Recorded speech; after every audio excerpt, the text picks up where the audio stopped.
Todavía dan con computadora, no se puede hacer. Ya. En la próxima va a ser casos clínicos, pero a ver si no vamos a poner en la computadora. Bien, unos temas importantes que nosotros tenemos que tomar, ahora vamos a exponer el shock.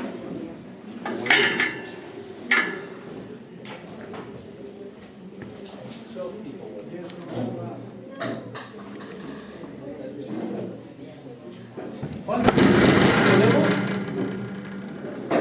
Shock hipovolémico, cardiogénico, distributivo séptico, obstructivo. Sí, ¿no? Entonces, uno de los shocks que vamos a utilizar en el reto de fluido es el shock hipovolémico. ¿Qué tipo de shock también podemos utilizar? El reto de fluidos. Utilizamos el shock hipovolémico y vamos a hacer reto de fluidos. ¿Qué más? El shock. No. Distributivo, por ahí habla nomás fuerte. Vamos.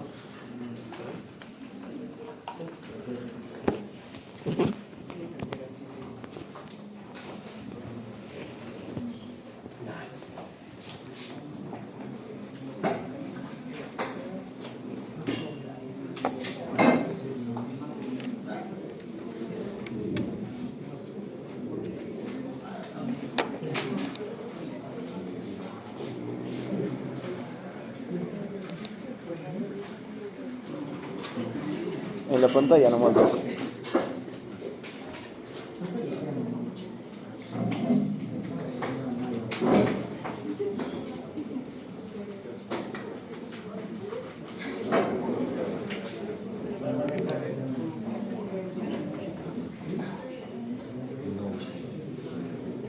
En ese HDMI, ahí acá en esos cuadraditos, ¿no?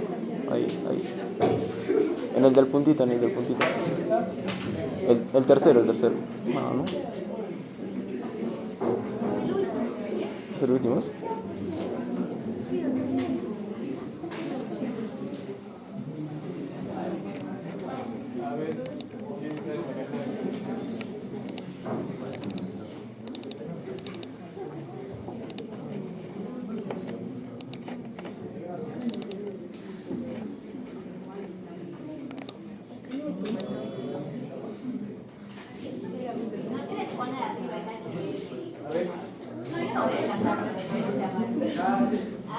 Ya, delegada. Entonces se desconectó.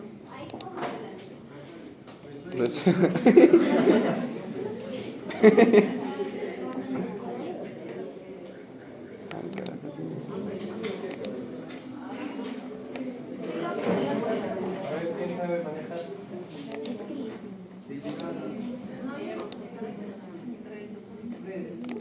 Frederick.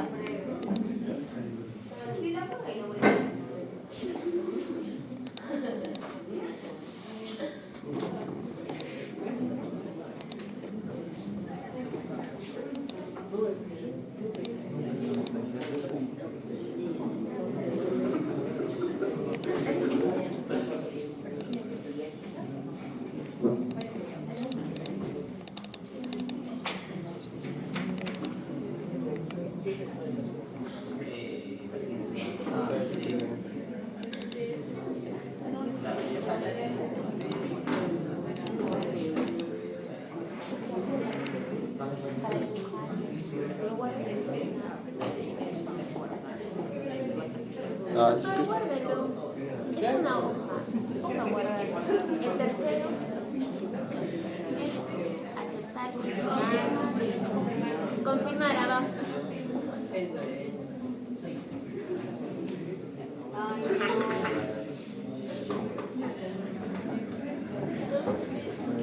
Kit.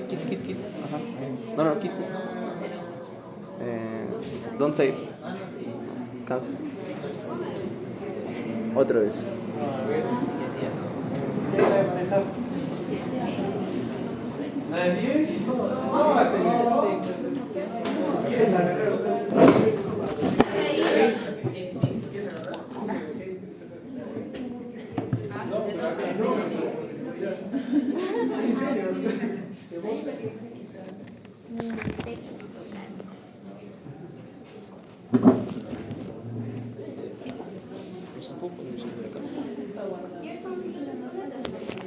Sí, le estamos, hemos programado. ¿Qué? Claro. ¿Cuándo me has pedido? Nunca. Entonces. Frederick.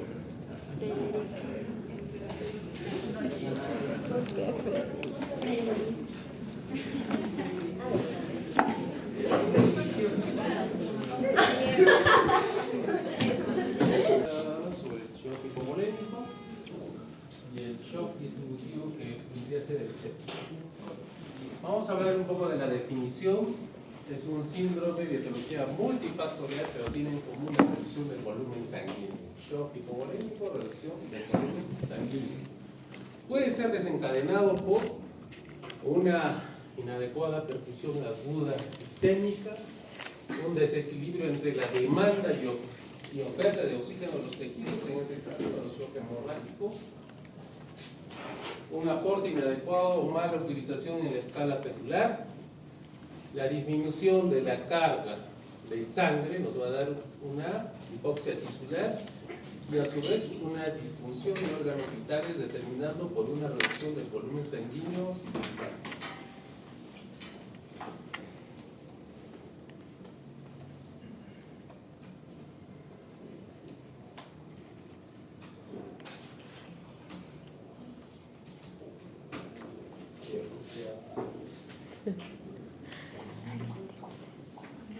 Ahí está avanzando, ¿no?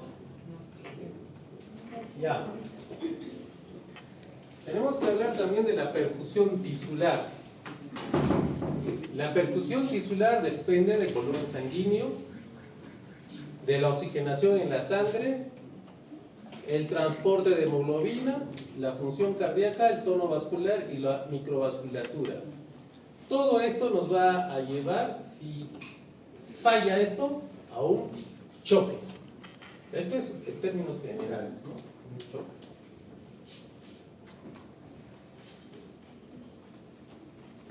Creo que está demorando.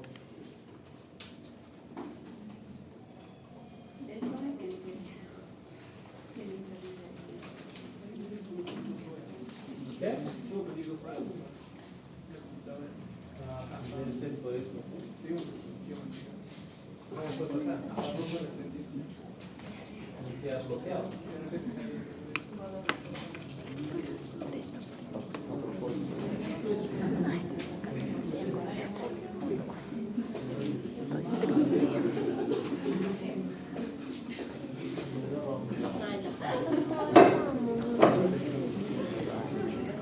Ya.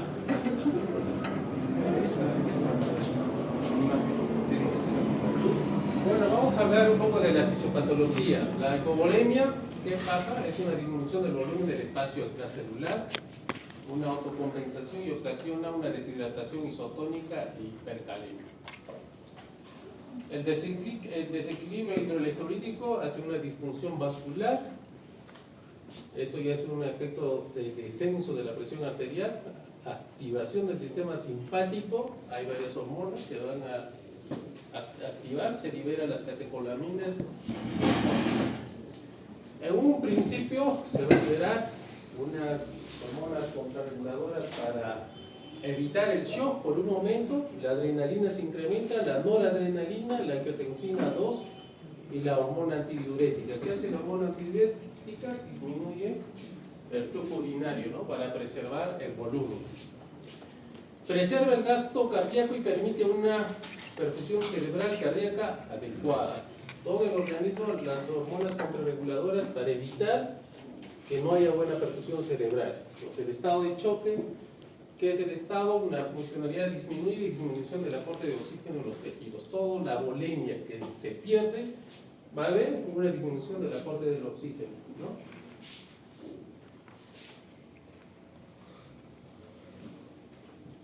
Dentro de la fisiopatología hay mecanismos compensatorios. La redistribución del flujo sanguíneo que va a ir directamente a los órganos principales, corazón, cerebro, pulmones. Alteración de los componentes de transporte de oxígeno y la reconstitución del volumen plasmático. Dentro de ello, en el shock se hace un círculo vicioso. Como ya hemos comentado, en un shock hay una disminución del volumen sanguíneo, hay una disminución del retorno venoso al corazón, disminución del volumen minuto cardíaco, descenso de la tensión arterial, vasoconstricción periférica sistémica, se comienzan a hacer un poco de disminución a los niveles distales para preservar la circulación en los órganos importantes, hipoxia tisular, ya van a ver lo que hemos visto, el llenado capilar, insuficiencia circulatoria periférica aguda, disminución del retorno venoso y disminución del volumen sanguíneo. Ese es un círculo vicioso del shock. Como ya hemos visto en la anterior lámina, vamos a recordar de nuevo: disminución del volumen intravascular, mayor actividad de los vasoreceptores, menor actividad de los mecanorreceptores, hay una respuesta del sistema nervioso central, se liberan varias hormonas, adenocorticotropina, la hormona antidiurética, hay mayor cantidad, disminuyen el flujo urinario, aumenta el cortisol y hacen la retención del sodio y el agua, ¿no? Igualito, después de la respuesta del sistema nervioso central, el sistema simpático, hay una estimulación a nivel carótido para que haga una vasoconstricción periférica de todos los miembros inferiores y superiores, ¿no? Y se activa la epinefrina, un mecanismo de compensación, se incrementa para que haga una vasoconstricción. También la noradrenalina, la renina, angiotensina, la aldosterona, todos estos mecanismos es de compensación primaria, ¿no? Hacen que eso por un momento, hacen la retención de agua, la vasoconstricción periférica. Bien, dentro del shock, nosotros podemos tener, por pérdida de sangre, que vamos a hacer el shock hemorrágico, pérdida de plasma, pérdida de agua electrolítica.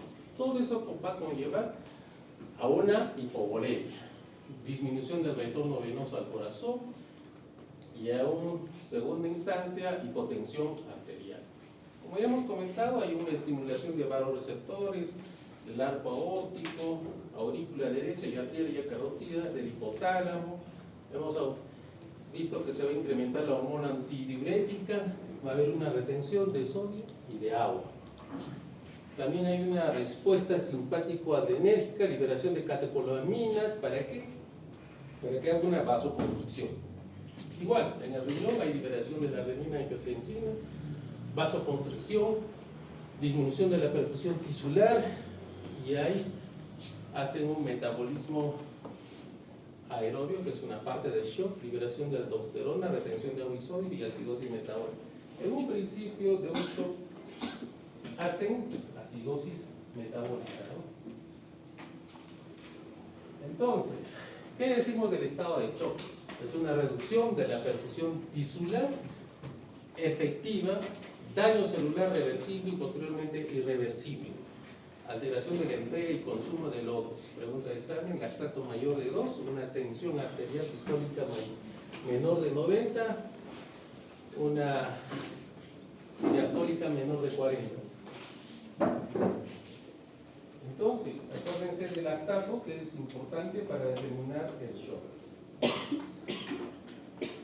En las alteraciones del choque, la función cardiovascular se ve afectada dentro de la precarga por falta de volumen, postcarga por falla del corazón y la contractilidad de la frecuencia cardíaca. Eso va a conllevar a que haya una disminución del retorno venoso. Dentro de las alteraciones del choque vamos a ver la distribución del gasto cardíaco, sistemas intrínsecos reguladores, extrínsecos, actividad simpática adrenal, agentes exógenos vasoactivos.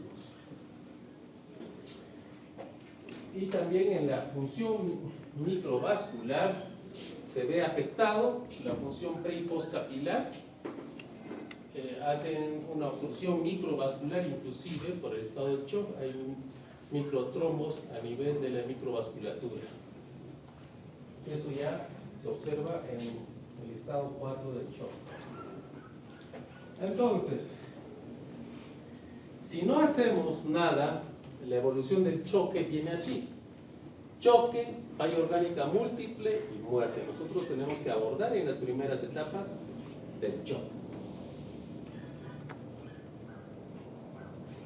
Como les estaba comentando, tenemos fases del shock, 4 fases importantes. En el primero, ya sabemos que hemos hablado en la fisiopatología de las hormonas contrarreguladoras, adrenalina, noradrenalina, angiotensina, hacen una fase de compensación, vasoconstricción. Esa es la primera fase. 2, eventos a nivel celular, la producción de ATP disminuida y disfunción y muerte celular. Tenemos que abordar cuanto antes en estas 2 fases del shock para que no se produzca la fase de descompensación, imposibilitando a corregir la hipoperfusión tisular y la cascada inflamatoria. Cuando se activa la cascada inflamatoria, poco nada podemos hacer, porque ya hay una inflamación tremenda y puede haber disfunción multiorgánica. La fase de recuperación o shock irreversible. Acá ya es disfunción multiorgánica, más de 2 o 3 órganos y la muerte.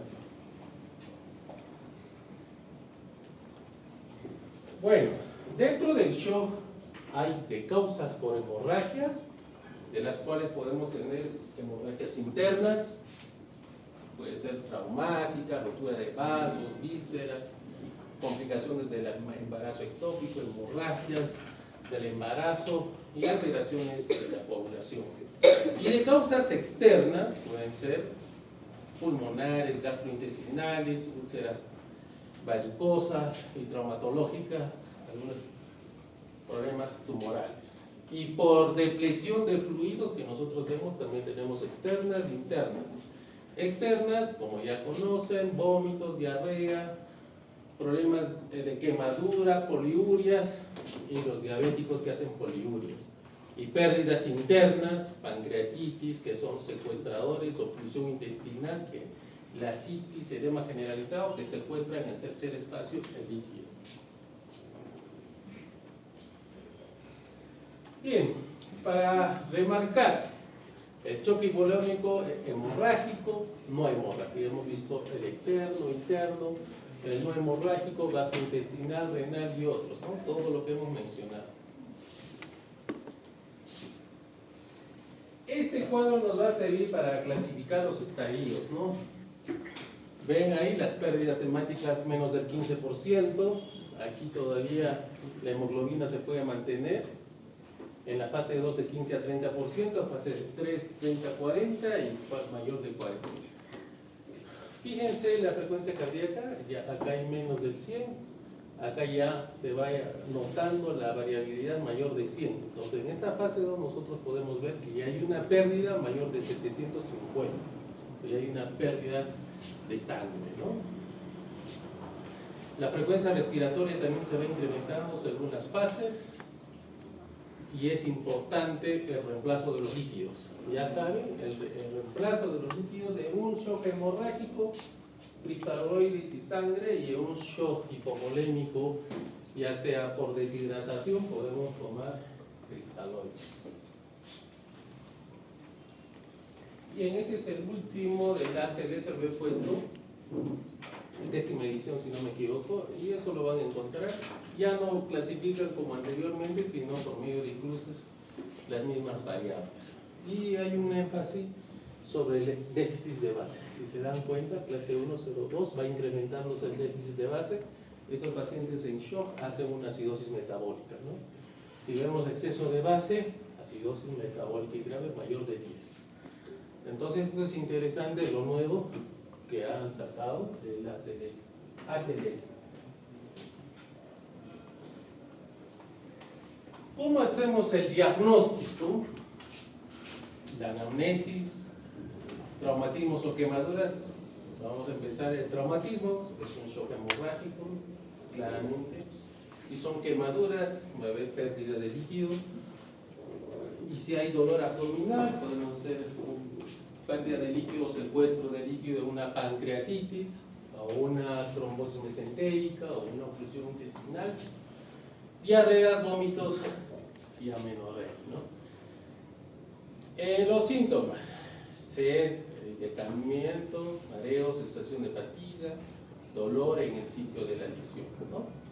Dentro del examen físico, la hipotensión arterial aparentemente es un signo principal, pero es un signo tardío de un shock hipovolémico. Hay una sudoración profusa, piel fría, palidez, sangrado externo visible. Y uno, punto cardinal, hemos comentado ya desde la vez pasada, taquicardia, ¿no? En otros pacientes que tienen shock. Pulso radial débil y filiforme, es importante. Polipnia es uno de los pilares fundamentales para ver el shock y para evaluar el reto de fluidos. Acuérdense de pregunta de examen: oliguria o oliguanuria. Reacción peritoneal en procesos de origen intraabdominal, cianosis distal, llenado capilar. Es importante el llenado capilar. Solo ustedes, vamos a hacer práctica, ver el dedo. ¿Cuánto tiene que ser? ¿Cuántos segundos? Menor a 2. 2, 3, ¿no? Segundos el buen llenado capilar. Tenemos que apretar 10 segundos y ver. 10 segundos y ver cuánto tenemos el llenado capilar. Si es menor de 3, estamos bien. Si va a incrementarse, estamos viendo que ese paciente, si es 6, 7, 8 segundos, está en un shock solamente viendo el llenado capilar. Luego vamos a hablar de la rótula y todo eso. Cuando ustedes destapan y ven la rótula y ya tocan el dedo, la presionan, ustedes se van a dar cuenta sin necesidad de presión arterial todo, que está en un estado de shock. ¿Y cuáles son los exámenes complementarios? Hemoglobina normal al inicio, si tenemos, hemos hecho práctica en hemorragia digestiva, porque la hemoglobina puede salir casi normal o un poco bajo. ¿Por qué? Por ahí una hemoconcentración, está deshidratado, ¿no? Entonces no es un signo. Antes de ayer, estaba viendo una hemorragia digestiva también, y salía más o menos el hematocrito 9, pero yo le examinaba la conjuntiva, era recontra pálido. Le volvimos a tomar y estaba en 6 de hemoglobina. Entonces no es un indicador, ¿no? Es importante también hacer el ultrasonido abdominal. Si sospecha causa abdominal en shock, puede aparecer un secreto líquido. Si hacemos un trauma abdominal cerrado por un choque, podemos hacer una ecografía y vemos líquido, que es lo que sospechan en un choque. Ustedes se chocan en la moto que están yendo y hay distensión abdominal, es sangrado, ¿no? Sangrado interno, un trauma, que vamos a hablar en la última clase. Trauma abdominal cerrado, sangrado. Radiografía de tórax, se sospecha de un hemotórax. Gasometría al inicial, un shock puede ser uno de los primeros minutos. Para el mecanismo de compensación, una alcalosis respiratoria, ¿no? Y luego entra una acidosis metabólica. Finalmente, acidosis mixtas con hipercarmia, hipoxemia. Y en todo este caso se debe hacer una laparoscopía, ¿no? Laparotomía en pacientes que tienen politraumatizado, un abdomen agudo por trauma.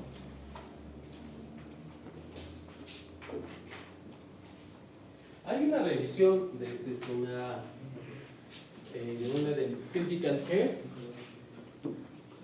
Si lactato, nosotros vemos el lactato mayor de 5 milimoles, una acidosis, un pH menor a 7.35 y una déficit de base. ¿Han visto en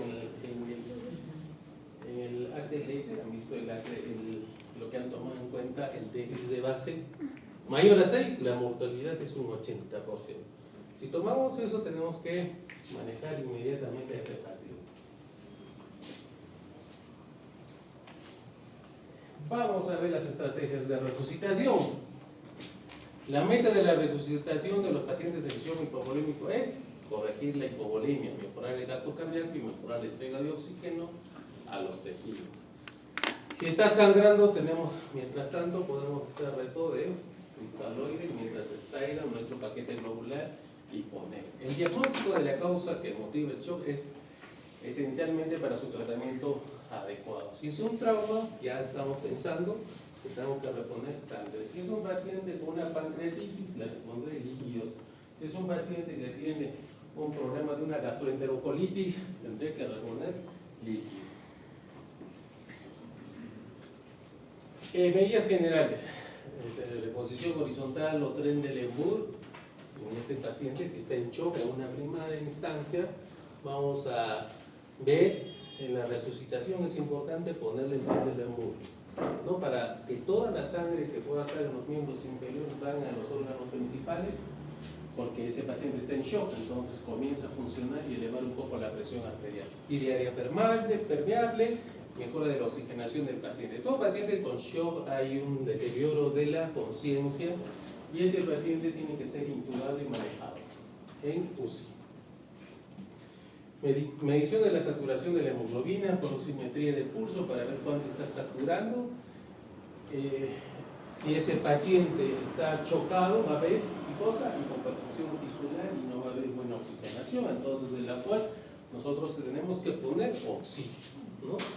Hemos visto en oxigenoterapia de acuerdo al requerimiento del paciente. Ya hemos dicho alto flujo, bajo flujo, de acuerdo. ¿Qué tenemos que monitorizar?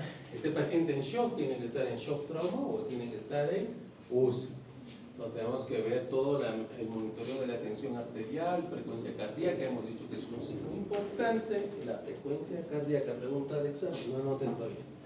Frecuencia respiratoria, temperatura, estado neurológico y diuresis. Hemos dicho, lo más importante también, uno de los pilares fundamentales del abordaje del shock es la triada. Uno que es la diuresis, el estado neurológico y la piel para ver el llenado capilar.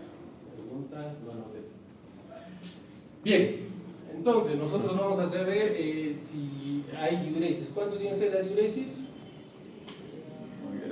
La clase ¿cuánto? Mayor a 0.3 mililitros por kilogramo de peso. A 5 pondremos, ¿no? Ahora últimamente está viendo otras, pero 0.5 que esté orinando, no va a decir que llega bien. Si es menos de 0.5, pues le falta líquidos, ¿no? Bien, a ver, tomamos.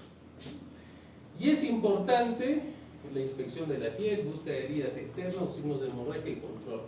Cuando viene un paciente con shock trauma, hay que desnudar al paciente para ver bien que puede tener un clavado de cuchillo que está sangrando en un hemotórax. ¿Ya? Siempre desnudar, no mirarlo así con la ropa, no.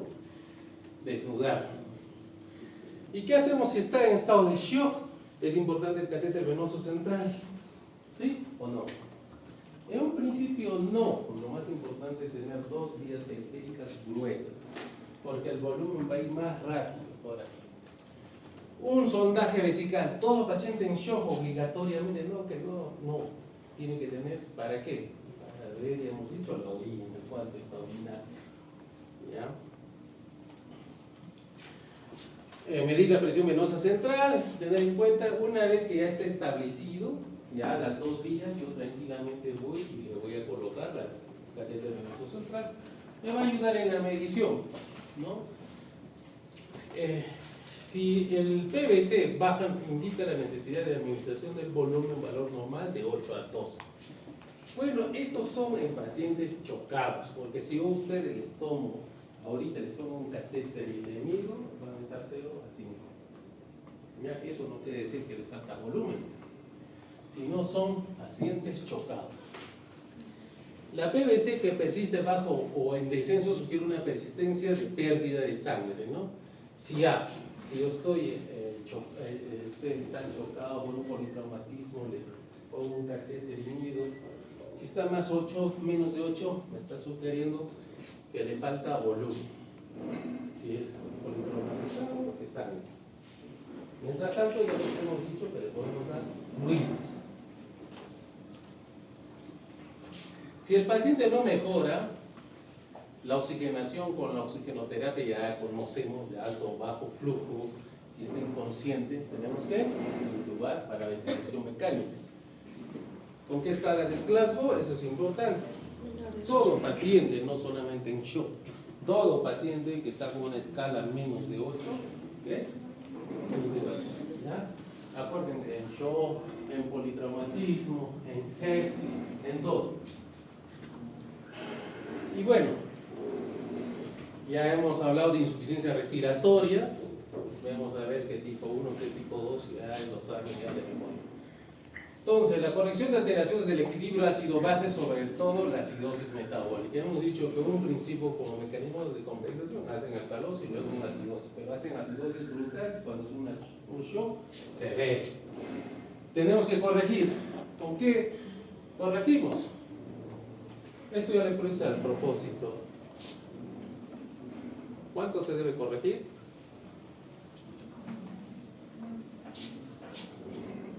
¿Con cuánto de pH? 7. Vamos a quedar así. En un paciente con cetoacidosis, que es diferente, diabética, 6.9 de pH. En un shock podemos corregir el bicarbonato 7.7.1, no tanto, ya hay corregimos. Reposición de la hipovolemia, clase 1, clase 2, reanimar como soluciones cristaloides. O sea, jamás se van a olvidar eso. Cuidado, en el cédula van a estar resucitando con dextrosa. Para nada, dextrosa no entra ni en TEC ni en shock. ¿Está claro? Salvo que ustedes encuentren, cuando hagan saquen una glicemia por debajo de 60, le dan pues sus retos de ¿qué? Dextrosa al 33%. Bien. ¿Alguna consulta, alguna pregunta hay? Entonces, el shock inicial, hemos dicho que hace vasoconstricción arteriolar venular, hay un incremento del tono esfinteriano pre y post capilar, cierre del lecho capilar, apertura de anastomosis arteriovenosa, gradiente de presión arterial vénula y el paso del líquido del intestino, del intersticio capilar. Y eso acá no queremos llegar en el shock avanzado. Hay un mecanismo ya no aerobio, sino anaerobio. Ahí va una acidosis metabólica, pérdida de efectividad de las catecolaminas. La acidosis hace que haga pérdida. Cuando un paciente está acidótico, la noradrenalina no funciona bien. Por eso tenemos que corregir la acidosis metabólica. Insuficiencia del esfínter precapilar, encharcamiento de la microcirculación, pues salida del plasma al intersticio, empeoramiento de la hipovolemia, disminución del flujo capilar, hipoxia tisular, y sigue incrementándose el mecanismo anaeróbico. Estamos en una fase avanzada y al final estamos terminando una falla orgánica. Hemos hablado de las causas. Ahí están todas las pérdidas sanguíneas, pérdida de plasma, deshidratación aguda, hipovolemia, ¿no? Todas son estas que son las consecuencias de un shock hipovolemia. Ahí está también. Anoten eso si quieren, puede ser una pregunta.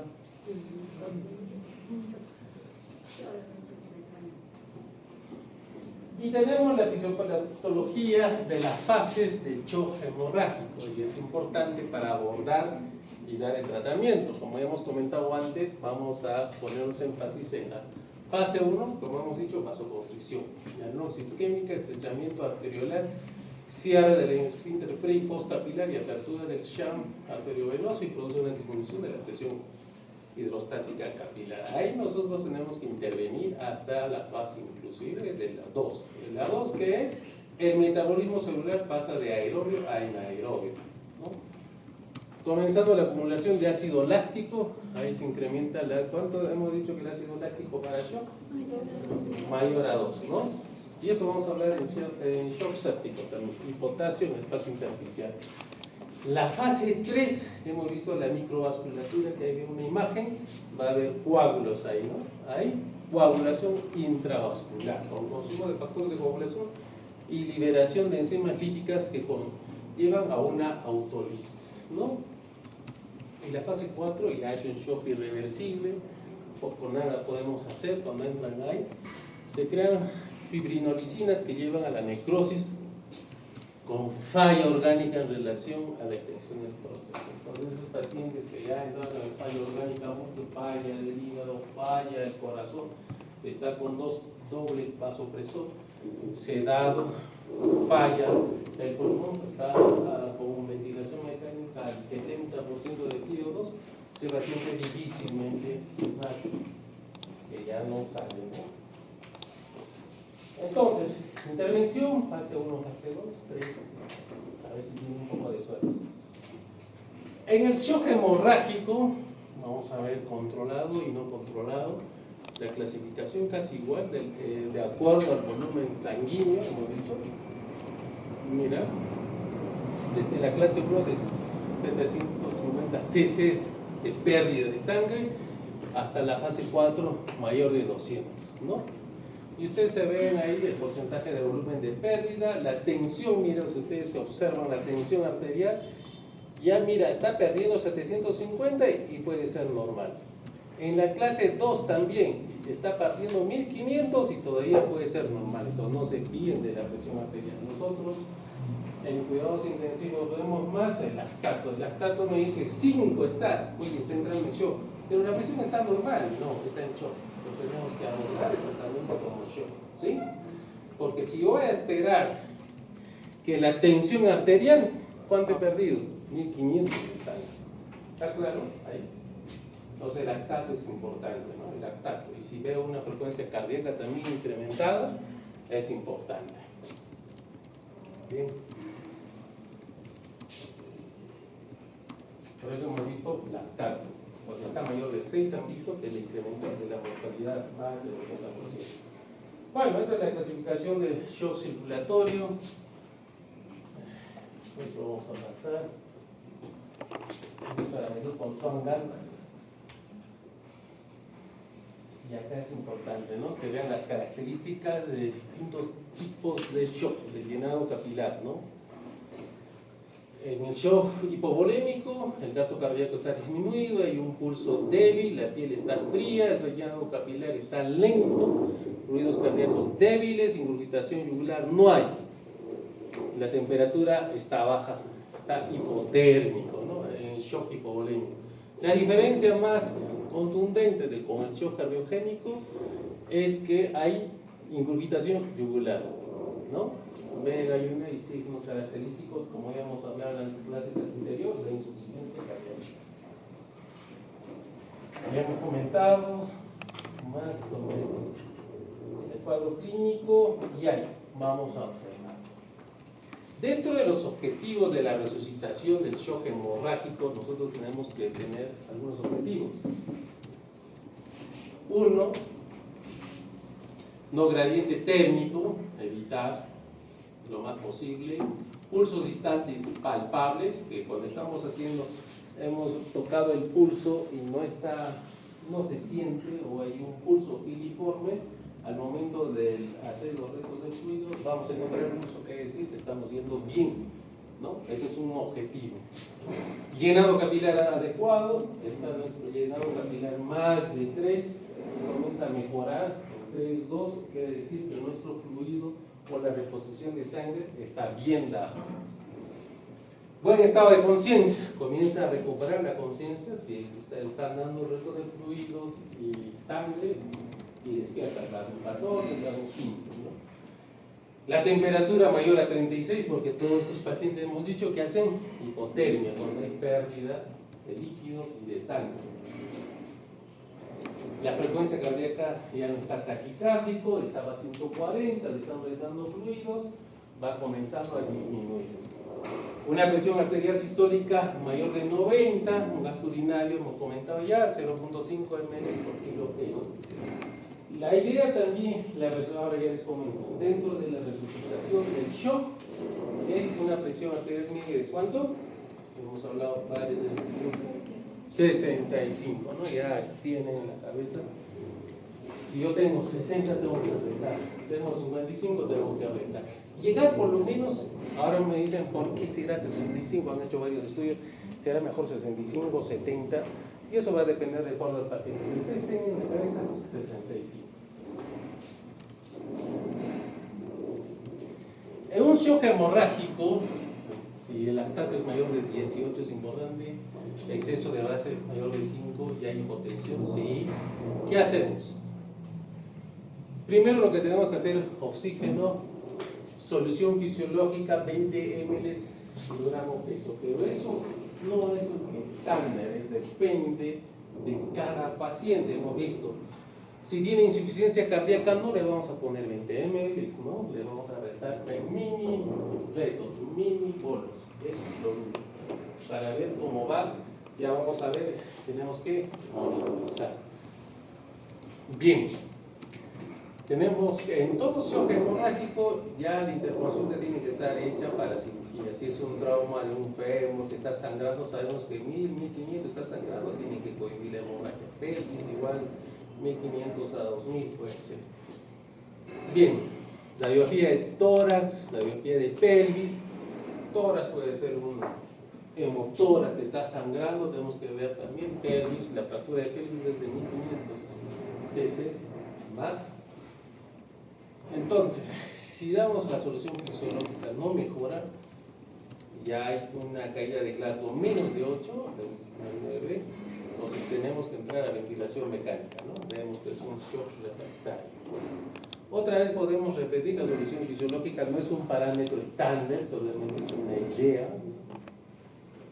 Noradrenalina. En todo shock, tanto hipovolémico como hemorrágico, si ustedes han retado lo suficiente, ya vamos a ver cómo vamos a monitorizar, podemos echar de mano a vasopresores. ¿Cuál es?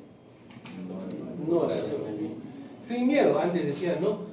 Si está perdiendo volumen, tenemos que darle volumen. Pero no, lo que pasa en esto hacen, sobre todo en sepsis y en trauma, hay un vasodilatado. Tenemos que agregar vasoconstricción. Han visto que los mecanismos de compensación, primero la angiotensina, noradrenalina, entonces tenemos que dar noradrenalina para que haya un poco de vasoconstricción. Bien,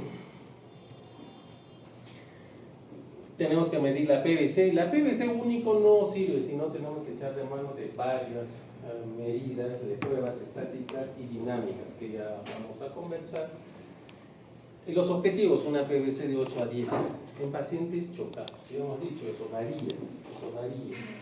Ustedes que no están chocados tienen una PVC de 0 a 5, de 0 a 5. ¿Ya? Una diuresis de 1 ml, 0,5 a 1 puede ser, una saturación del CO2 70%. Hematocrito, ¿cuánto hemos dicho? Hematocrito, ¿cuánto hemos dicho en HDA? 7 por 3, 21, 7 hemoglobina, ¿no?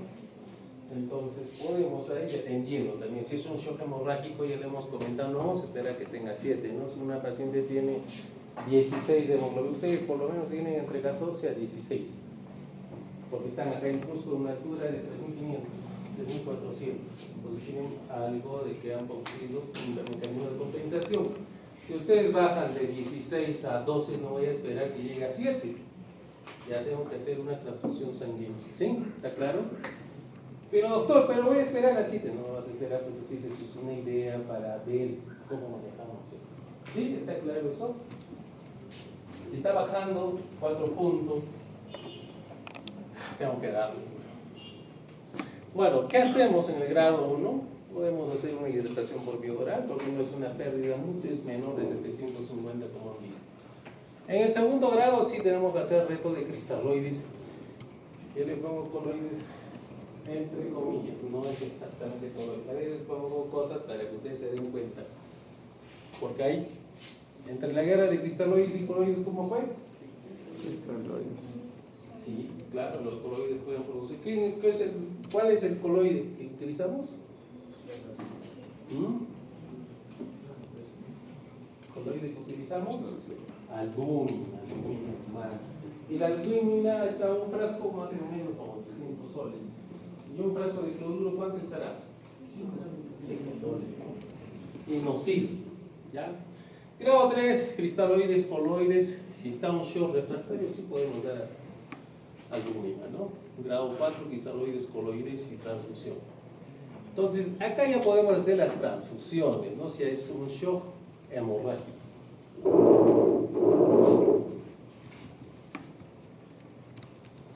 hay una revista de JAMA, que ya es antiguo pero nos sirve hasta ahora. El shock constituye una emergencia, requiere una reanimación urgente, incluso antes del diagnóstico, pero ordenada. Tiempo tisular, ¿no? Eso es lo que tenemos. Tenemos que hacer una resucitación, identificar y rápidamente.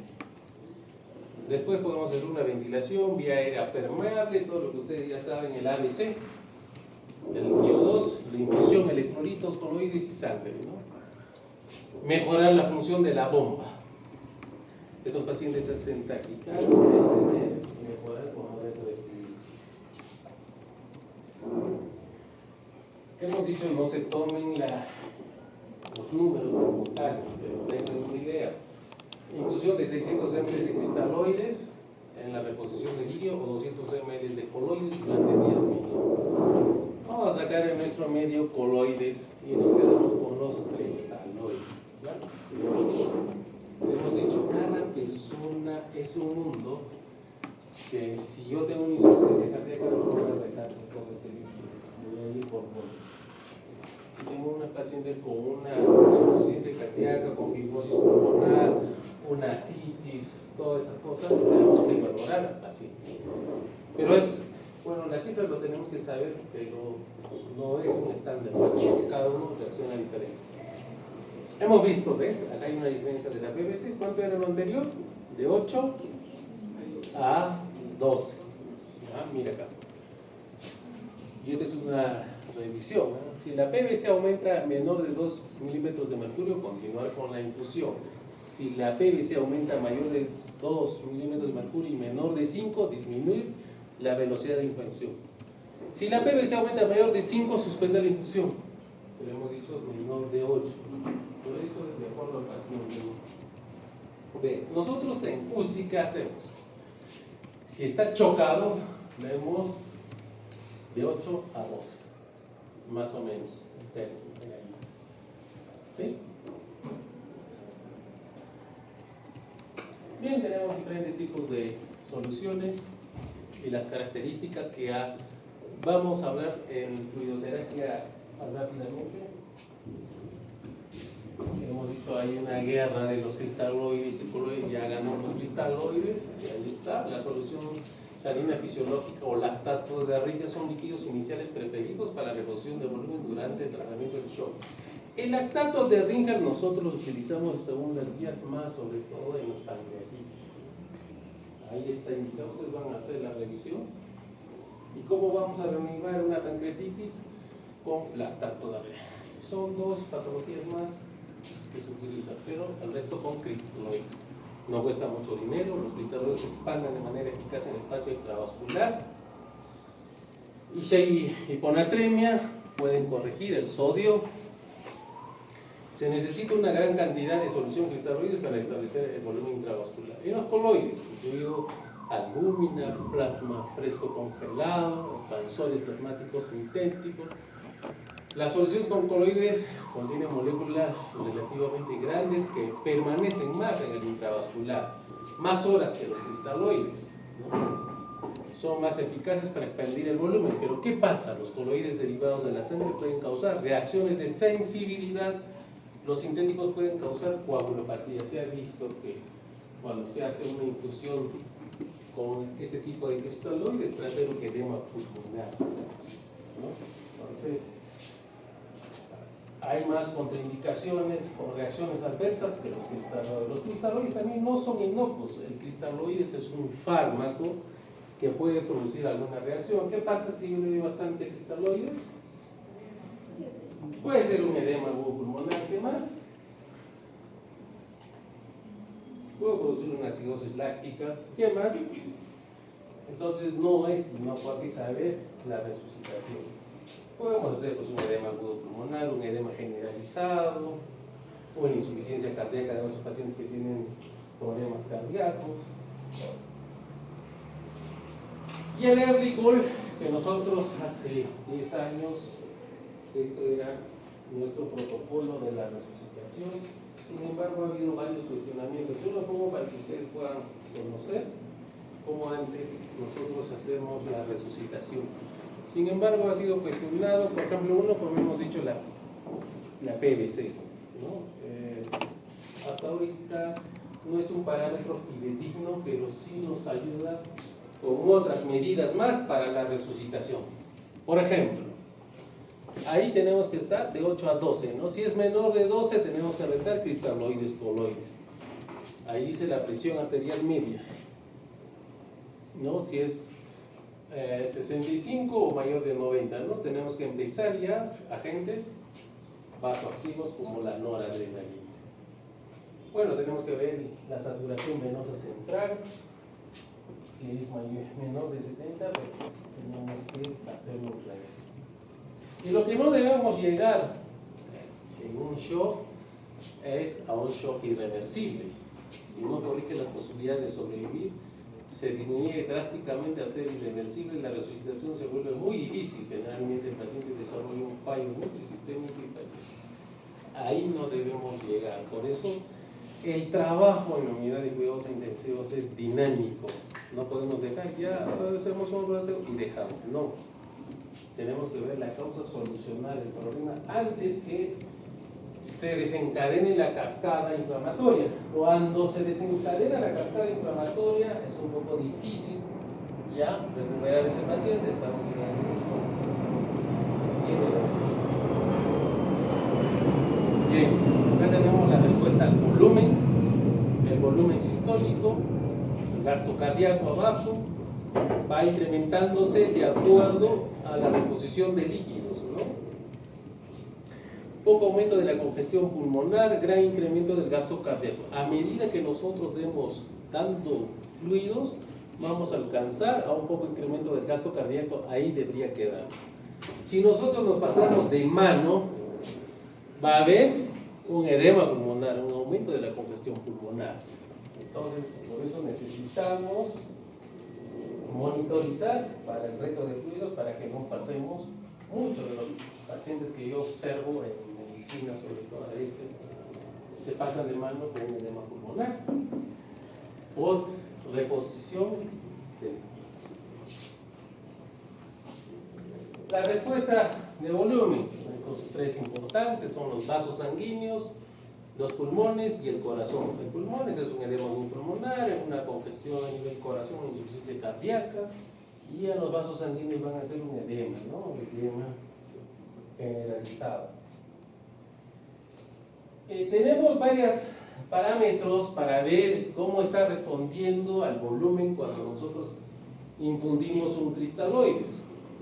Uno que es importante es la presión arterial. Nosotros ponemos una línea arterial en la radial y lo conectamos al monitor y nos va a decir la presión exacta, porque hay una variabilidad más o menos de 20-30 milímetros de mercurio con el esfingomanómetro o con la presión de pulso, ¿no? Entonces, este es importante para ver, para que ustedes tengan conocimiento. La variabilidad tiene que ser como un ritmo sinusal, pero si hay variabilidad de espacios, un pico alto, un pico bajo, nos quiere indicar que falta volumen. Entonces nosotros justamente cuando vemos, miren el monitor, yo les digo, ¿no? Y ahora vamos a ver la variabilidad, cómo va el monitor de la presión arterial, de la línea arterial, cómo va, si está regular o irregular. A grosso modo, cuando es irregular, falta volumen. Y también podemos medir la vena cava inferior. Es una de las monitorizaciones que nosotros utilizamos para ver si la vena cava está rechoncha o está colapsable. Si es colapsable, esa vena al movimiento quiere decir que también le falta líquido. Ya estamos viendo dos opciones de monitoreo para reto de fluidos. Y otro importante también es el ecocardiograma dinámico, ¿no? En el ecocardiograma vamos a ver cómo está la fracción de eyección, si los ventrículos están funcionando, si tiene problema a grosso modo no tan valvular, sino si está haciendo la función sistólica y diastólica normal. La elevación pasiva de piernas, un paciente, eso me hacen recuerdo los que están por práctica conmigo, el miembro inferior al momento de elevar las piernas tiene como 300 cc de sangre. si yo elevo las piernas, toda la sangre se va a venir al tórax. Si yo estoy con shock y hago esa medición en 10 segundos, la presión se va a incrementar, porque toda esta sangre de los miembros inferiores está yendo al corazón. Es simple. ¿Sí? Y si hay un incremento de la presión arterial y hay un mejoramiento de la onda, de la tensión arterial, quiere decir que a ese paciente le falta volumen. Y si yo hago y no hay variabilidad en medir la presión arterial, sigue la misma presión arterial, ¿qué quiere decir? Que a ese paciente no le falta volumen. Tiene que darse otra cosa, de repente, vasoactivos, ¿no? Aumento también del CO2, igualito, cuando hago el levantamiento de pierna, sí me han entendido, ¿no? Levanto la pierna, nosotros en UCI tenemos el capniógrafo. Este capniógrafo se utiliza para ver cómo está también la respuesta a volumen o no, lo que estamos hablando en este tema que estamos indicando. Se pone el tubito y eso te va a captar el CO2 exhalado de lo que nosotros tenemos. Si ese CO2 ves así, hay una variabilidad, quiere decir que le falta volumen. Y si hay continuo, no le falta volumen. Y bien, podemos ver también ultrasonografía venoso a nivel del cuello, del pulmón, para ver si hay un edema pulmonar, que hemos hablado de un edema pulmonar con la ecografía. Y vemos, hay varios modos de evaluar también cómo está la función ventricular, para ver la fracción de eyección, el método de Simpson, cuánto está, el engrosamiento, la precisión visual. No necesitamos ser unos expertos, miramos ahí y vemos. Tampoco medir, sino más o menos conocer cómo es el ventrículo derecho y cómo es el ventrículo izquierdo y cuál es. El más grande es el ventrículo izquierdo y el menor pero es el ventrículo derecho. Si encontramos que el ventrículo derecho es más grande, hay otras patologías, ¿no? Notemos. Eso es una importante que nosotros hacemos en la UCI, una ecografía. Como hemos visto, la ecografía a nivel del cuello, para ver la vena yugular, para ver sobre todo la colapsabilidad. No vamos a hablar de dimensiones acá. Y también lo que hemos visto en la vena cava inferior, que ahí cerca del lecho hepático, vemos, ¿no?, las dimensiones y si a veces pletórico, bien congestivo y acá menos. Entonces vamos a ver si es menos, necesita volumen. Entonces ya tenemos varias variabilidades, ¿no? Ya estamos hablando de varios monitoreos, cómo vamos a hacer una infusión de líquidos.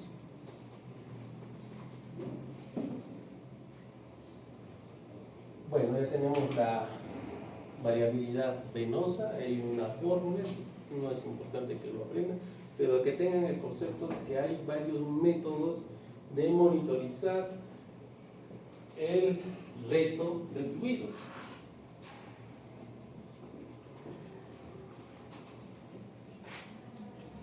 Hemos dicho, acá mi reto de fluidos y la PVC está en menor de 5. Esta es la manera de hacer la elevación de piernas. La elevación pasiva de piernas que presenta un aumento del gasto cardíaco del 10%. Pero una vez levantando 300 cc de sangre y llega al corazón, se incrementa al 10%.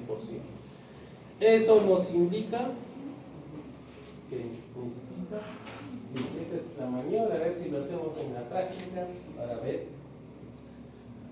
Normalmente esto se hace con un equipo de vigileo, ¿no? Vigileo, que es un catéter que se pone a nivel de la arteria y otro venosa que va por termorregulación.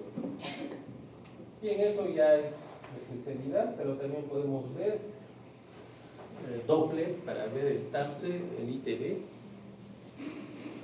que nos van a indicar también si está funcionando el corazón bien.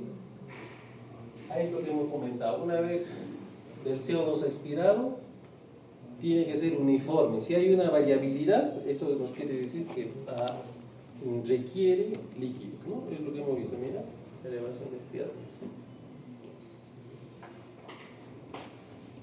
Entonces, más también para ver variabilidad de pulso carotídeo, de pulso por Doppler, también nivel del carotidio. Y esto es importante, ¿no? Es que es fácil de hacerlo, ustedes lo pueden hacer fácil, respondedor de volumen por llenado capilar.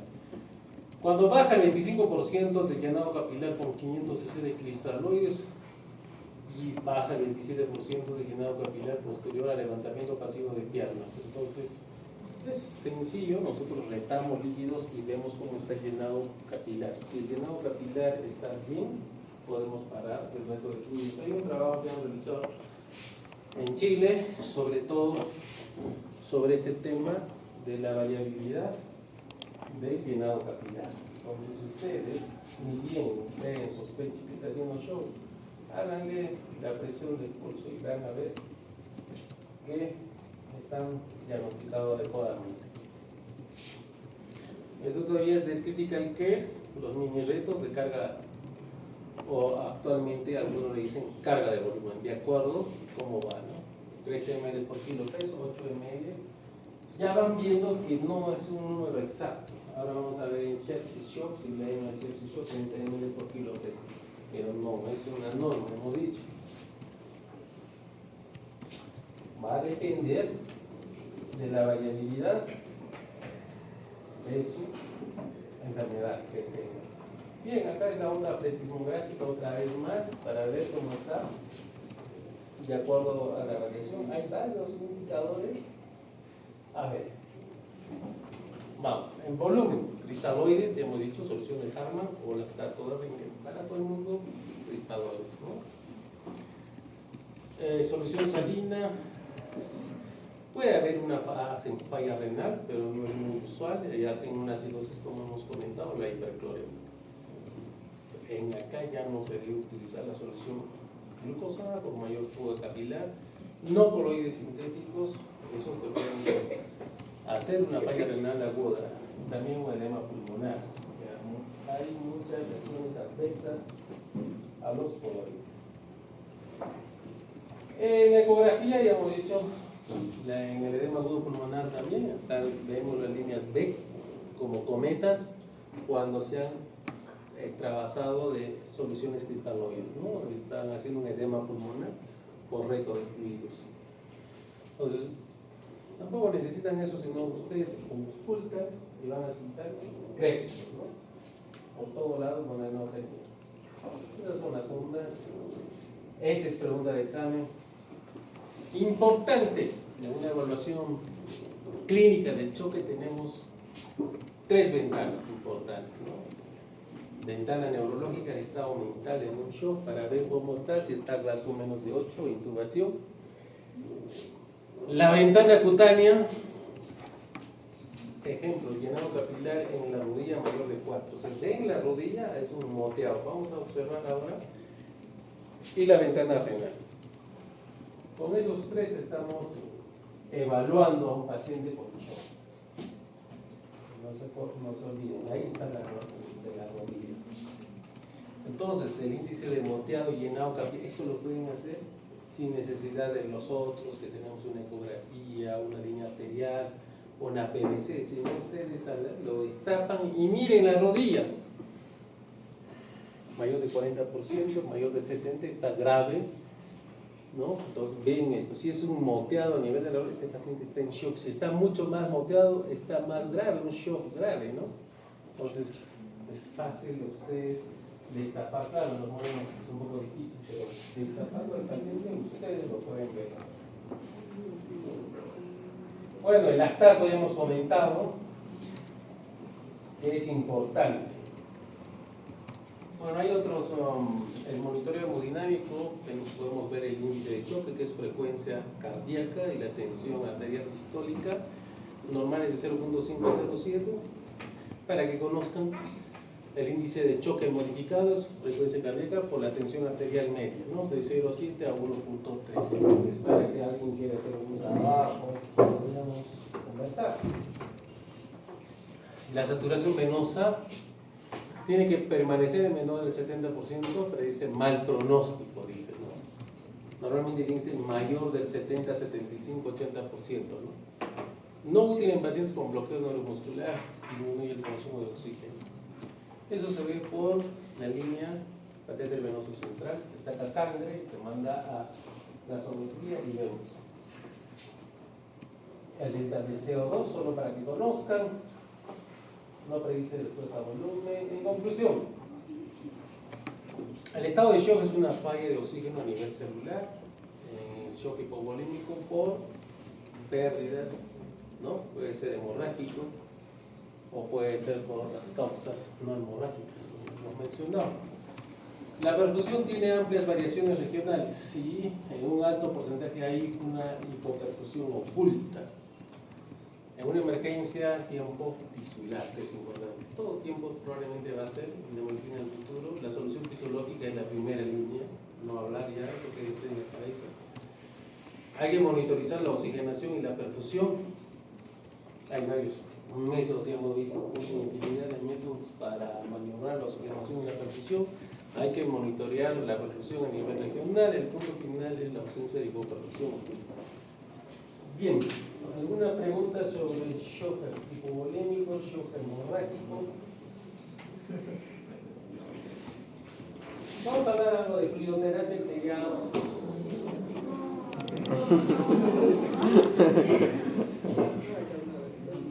Bueno, lo que andaba examen nomás. Preguntas en shock. Bueno, ya, me en la práctica.